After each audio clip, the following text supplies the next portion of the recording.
నిజాంపేట గ్రామ శివారులో గల చిరుక వాగు వద్ద లోడుతో వెళ్తున్న వరిధాన్యం లారీ బోల్తా పడిన ఘటన గురువారం చోటు చేసుకుంది.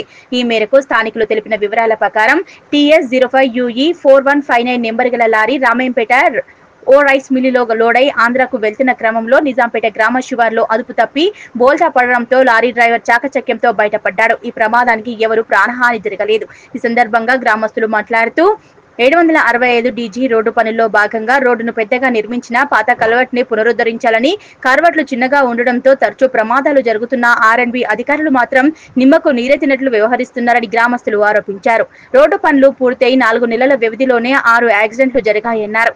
ఇకనైనా R&B అధికారులు స్పందించి చిన్నగా ఉన్న కల్వర్ట్ను పెద్దగా నిర్మించి ప్రమాదాలు జరగకుండా చూడాలని గ్రామస్తులు ప్రయాణికులు కోరుతున్నారు. ఘటనా స్థలానికి పోలీసులు చేరుకొని రోడ్డుకు అడ్డంగా ఉన్న లారీని తొలగించారు. ఈ కార్యక్రమంలో head constable Murali, constable Naveen, Ramesh, గ్రామస్తులు ప్రశాంత్ గౌడ్, మహేష్, నవీన్ తదితరులు ఉన్నారు.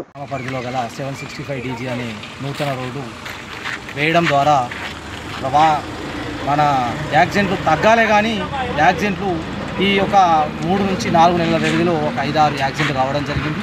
రోడ్డు పెద్దగా ఉన్నది కానీ పాత ఉన్న బ్రిడ్జిని మాత్రం ఎలాంటి మరమ్మతులు చేయడం లేదు.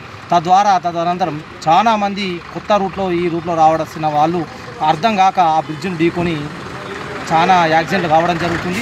ఈరోజు కూడా ఈ లారీ అనేది వడ్ల బస్తాలు తీసుకెళ్లే రైతుల వడ్డు తీసుకెళ్లే లారీ కూడా ఈరోజు దాని ద్వారా యాక్సిడెంట్ అయ్యి కింద పడి ఇబ్బందులకు గురి కావాల్సి వస్తుంది. ఈ బ్రిడ్జిను ఎంత తొందరగా వీలైతే అంత తొందరగా పెద్దగా బ్రిడ్జ్ చేసి పెద్ద లైన్ చేయాల్సిందిగా కోరుతున్నాం గ్రామ ప్రజలకు.